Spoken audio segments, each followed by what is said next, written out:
যাচ্ছে যে প্রত্যেক বছর নতুন কিছু অভিনবত্ব নিয়ে আসছে, এবছর আপনারা কি করেছেন? এবছরের থিম হচ্ছে আমাদের সুবা শাম শিবকা নাম। আমাদের এই থিমের পেছনে বাগনান কেন্দ্রের বিধায়ক অরুণাভ হোসেন, যিনি আমাদের এই ক্লাবের চেয়ারম্যান, ওনার পরামর্শ নিয়ে এবারে আমাদের এই থিম তৈরি। ওনাকে আমরা জানি এই থিমটা তৈরি করেছিলাম। নবোদয় সংঘ এমন একটা ক্লাব, যে ক্লাব বিভিন্ন সময় বিভিন্ন সামাজিক কাজের সঙ্গে যুক্ত থাকে। সারা বছর মানুষের পাশে থাকার চেষ্টা করেন।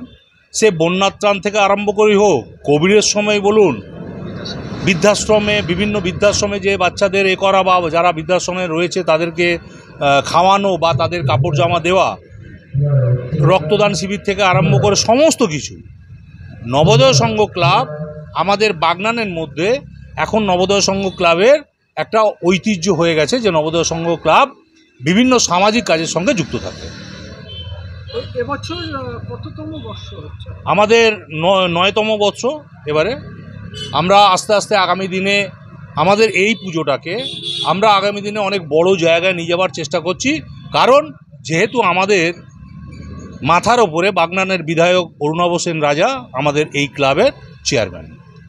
আগামী দিনে আপনাদের কি পরিকল্পনা আছে? দেখা যায় যে পুজো কেন্দ্রে করে সারা বছর। হ্যাঁ, আমরা করে থাকি। এটা নবোদয় সংঘের একটা কালচার হয়ে গেছে। নবোদয় সংঘর ক্লাব না থাকতে পারে, ক্লাবের জন্য আমরা লড়াই করছি। আগামী দিনে আমরা বিধায়ক সাহেবের এতে আমরা হয়তো ক্লাবটা করতে পারবো। আমরা ক্লাব না থাকাকালীন আমরা যেভাবে আমাদের যারা সদস্য আছে নবোদয় সংঘের, প্রত্যেকেই যেভাবে মানুষের পাশে থাকে, আমি খুব গর্বিত। আমি এই ক্লাবে সভাপতি হয়ে আমি খুব গর্বিত। আপনার নাম? আমার নাম কাজল হোক।